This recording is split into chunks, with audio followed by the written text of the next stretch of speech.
Hey guys, today we're going to be talking about Cat5 cables, Ethernet cables, the cables to get from your router, wall or switch to a device on the network. I'm going to be showing you everything you need and a really quick and easy way on how to make them. So let's dive down and take a look at what we need. RJ45 crimping tool, a pair of flush cut pliers and some RJ45 connectors. What I mean by flush cut is that on the side it is completely straight. What you're also going to need is some category 5E Ethernet cable. 5E is best for gigabit connections. There is category 6 which will help you with like interference and making the network faster. Cat 5E however will be more than sufficient for like a home network, small office. I wouldn't use just category 5 for a gigabit network. It just won't work. You'll complain about slow speeds and it just won't be up to the mark. So you might find yourself a little disappointed if you go for the Cat 5 to try and wire into a gigabit network. Just before I do dive down, this is what the tool looks like. It is very simple. We'll quickly run over what the tool does and then we'll jump down into actually making the cable. So just to give you a bit of background on how this works. As you can see here, there are two sides to it. If you put a cable into this part here, the blade will come up and meet the jacket on the cable.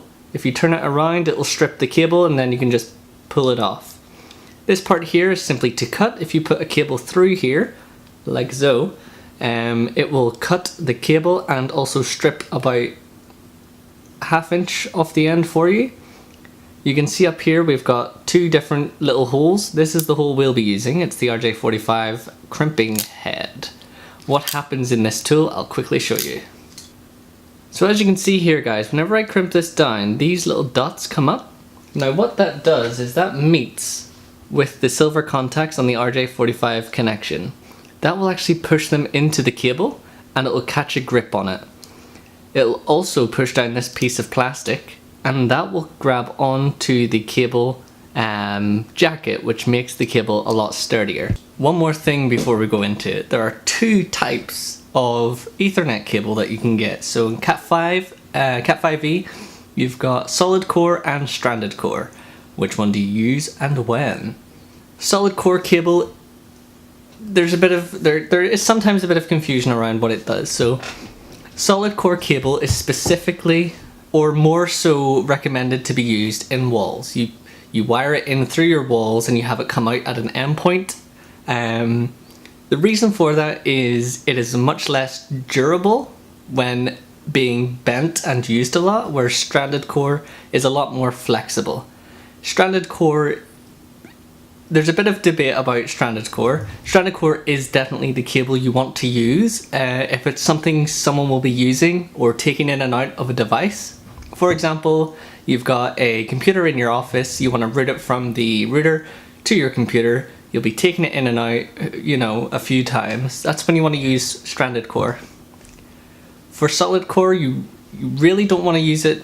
I mean, you can, but if something goes wrong, you want to look at the cable first. It's a lot more, So yeah, basically what I'm saying is solid core, use in walls. It's something that you wire up your whole house, you test it once, make sure it works, and then you leave it, you don't touch it. It's not going to move for years and years and years to come. It doesn't even have a shelf life. So, and then the stranded is more for user input. For example, this little cable I've made here to connect me from, you know, a patch panel, for example. You don't want to use solid core in a patch panel where you'll be taking things out and moving them around. If you don't know what a patch panel is, it's basically a way to get an internet connection from here to here, yeah? Not very good. Chances are if you're watching this video, you already know why you need one. So without further ado, let's us jump down and make this cable.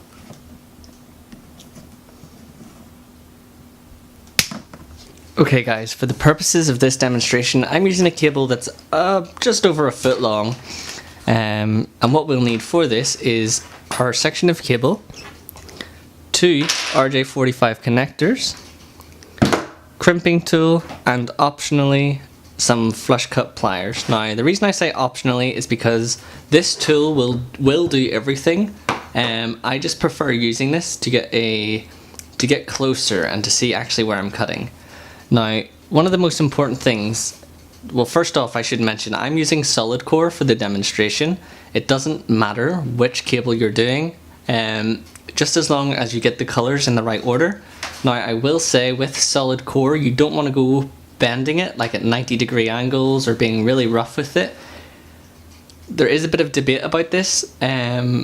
It's not necessarily going to ensure that it breaks, but it may threaten the integrity of the cable. So that's why you just want to be a little more careful when it comes to working with these. You don't want to wire this all up, get it into the house or the building, just to discover that after a year you have to rewire it just because you weren't particularly careful. If it was Cat 5e stranded core, you could just bend that as much as you want. It's a lot more flexible of a cable, whereas the solid core is a bit stiffer. So with that, let's jump straight into it, and we'll show you how it's done. So you want to take your crimping tool, and you'll want to put it in this here section here. Now this is the part that will strip the cable, so we'll put that in. Now I'm going to do this really long, and I suggest you do it too, especially if it's your first time. We don't always have to get it right first time, and what you want to do is just hold the wire in place while twisting this around, and that will cut it, and then you can just pull and that will come off. So guys, after you pull that cable off, you'll see that there's a bunch of wires here that are all wrapped around each other. The orange and white orange will be wrapped around each other, brown and white brown, green and white green, blue and white blue. So these are the cables: orange, white, orange, green, white, green, blue, white, blue, brown, white, brown. Now just start unwrapping all of these and getting them all separated. Now remember just to be a little careful with it. It doesn't have to be So we'll just get these all unwound.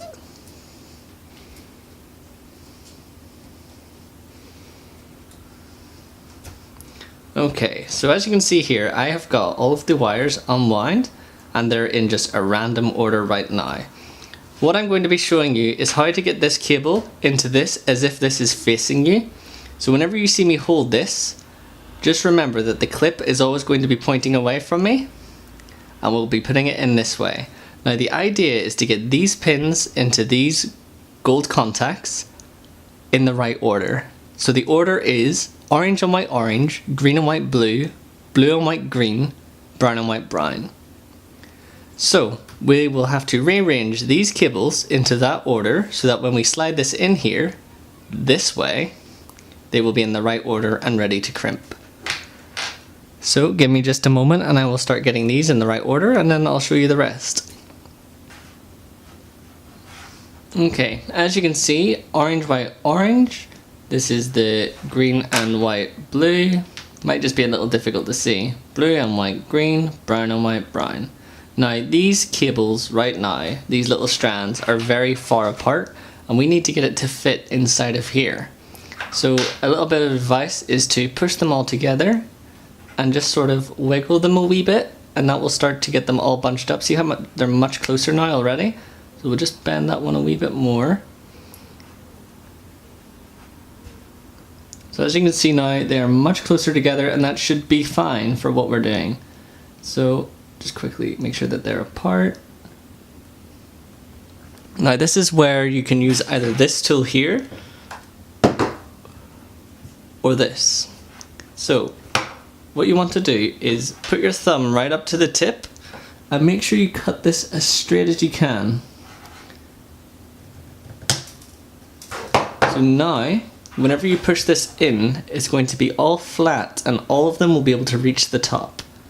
So what you want to do is you want to cut it in such a way that once you put the cable in the full way, that this jacket on the outside will be caught by this here piece of plastic here. Because what will happen, once this is crimped down, this will actually push down and grab onto the jacket inside. So what we'll do is we'll put this in. Now there are little grooves inside of this that will guide the wires to where they need to be. You'll be able to see them here. So those little grooves will catch the wires as they're going in and route them to where they need to be. Just make sure that the cables are in the right order in your hand before doing so. So before I put this in, I'm going to do one quick last check, and then we'll put it in to the connector. So orange, white, orange, green, white, blue, blue, white, green, brown, white, brown. Perfect, we're ready to go. So now that I've got the cables in the right order, I want to just push this in and see how they all just caught there? So all of those cables caught. So now I can just push down, down, down, down. You'll be able to see the cables going in here, okay? So if I just push that in, see them moving up?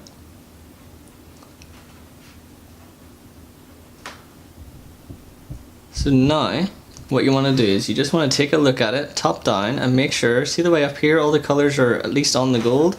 We give it one more push, and then we'll turn it around so we can take a look at the back. Now the reason we're taking a look at the back is just to make sure the colors are in the right order before we crimp it down.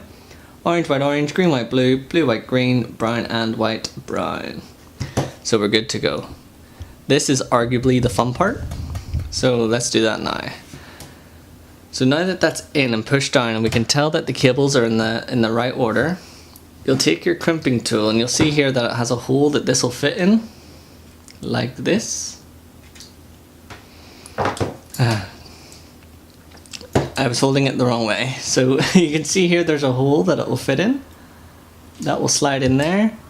Now you want to make sure it's in the whole way, and then you just take this and you push it down really hard, and then you can let go, push the cable out,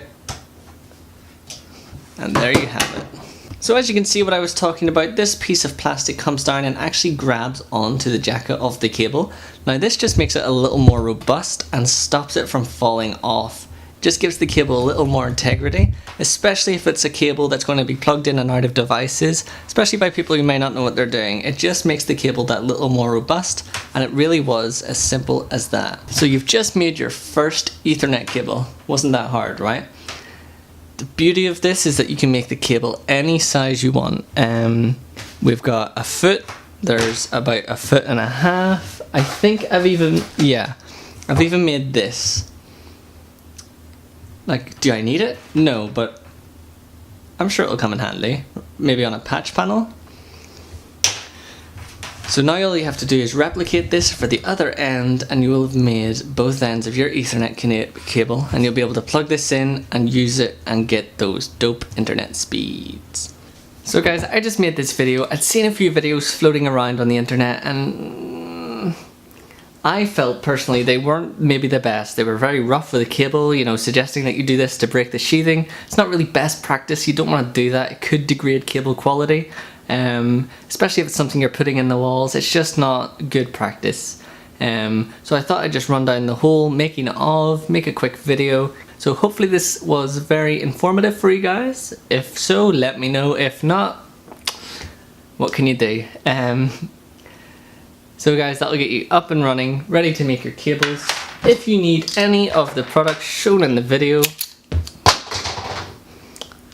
click the link below and it will take you to my website, and you can purchase some of the stuff you've seen, including the connectors and these. These are fairly inexpensive. This will make hundreds of cables. The RJ45 connection ends are also really cheap. You're talking like 25-30p each. And a box of cable for 305 meters is like 50 quid. No brainer. So thanks for watching. Take it easy. If you have any questions, let me know, and I'll see you next time.